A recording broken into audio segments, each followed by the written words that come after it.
This is why, as an Arsenal fan, I hate Arsenal fans.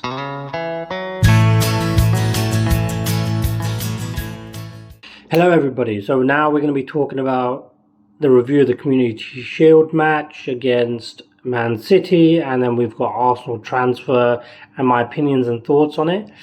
And this is how it's going to go. Let's get right into it.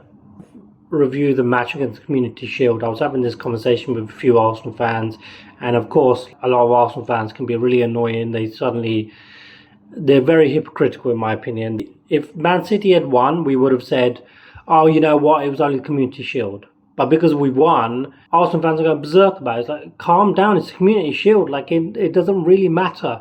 The result was good. It was good because it was a 3-0 against Manchester City. But let's relax and look at it realistically, which is, number one, it's the Community Shield. Who cares? Number two, Man City were not up for it. Watch the match again and tell me I'm wrong.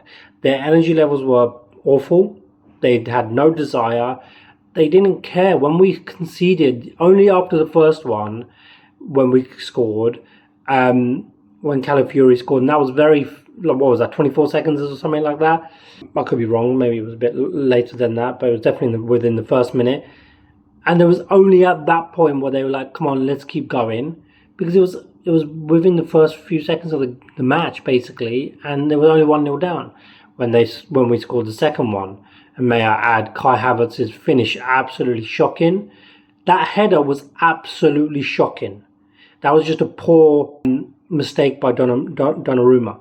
Watch the goal again. Kai Havertz is a very poor finisher in my opinion. I don't care what anyone says. He scores 1-2 good finishes and suddenly people think that's it. He scuffs finishes. He misses poor finishes.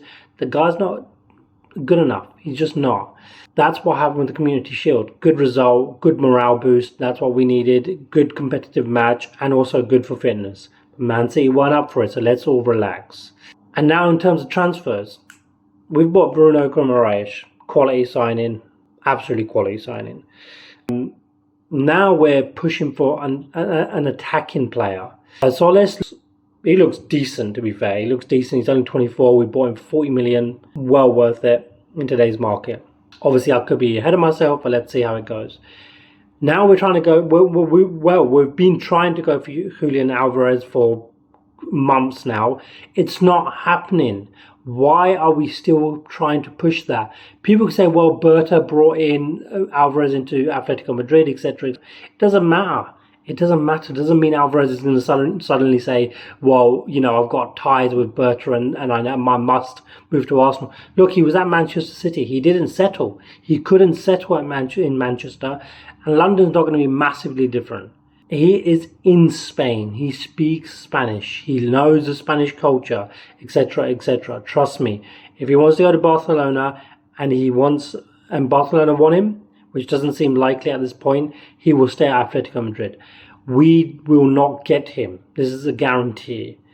Osimhen, that's the other player we're trying to now go for. Why didn't we go for him before? He was at Napoli and he wanted to go out.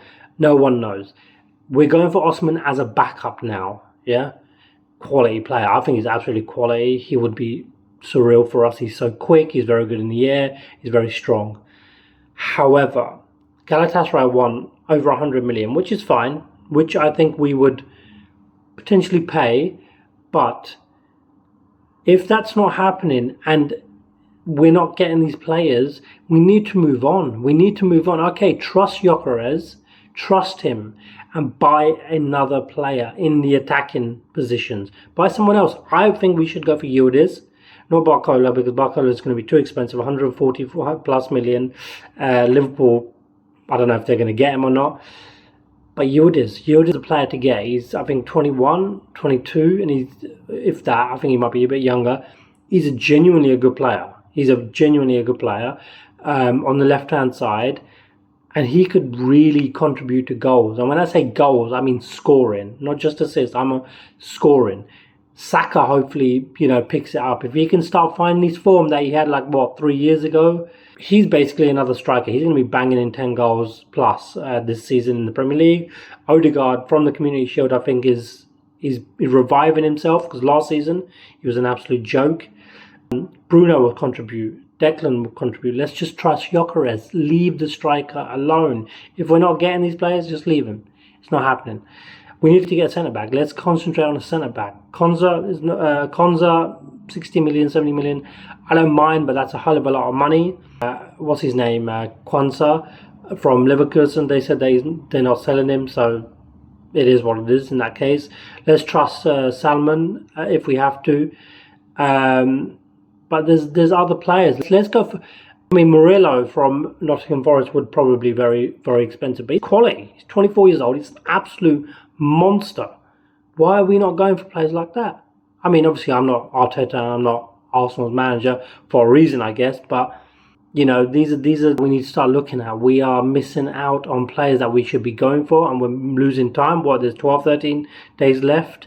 We're going to regret not buying someone that we need, and it's going to end up being a panic buy. I feel there's going to be a panic buy. That the fact that we're Champions League finalists and Premier League champions and players are struggling to wanting to come to us is not a good sign. That's all I'm saying. But let's see how these next 2 weeks go, and let's fingers crossed I'm wrong in everything I've just said, and we do get Osimhen or someone like that. But I just don't see it. We're wasting a lot of time and energy on it. But let's see how it goes.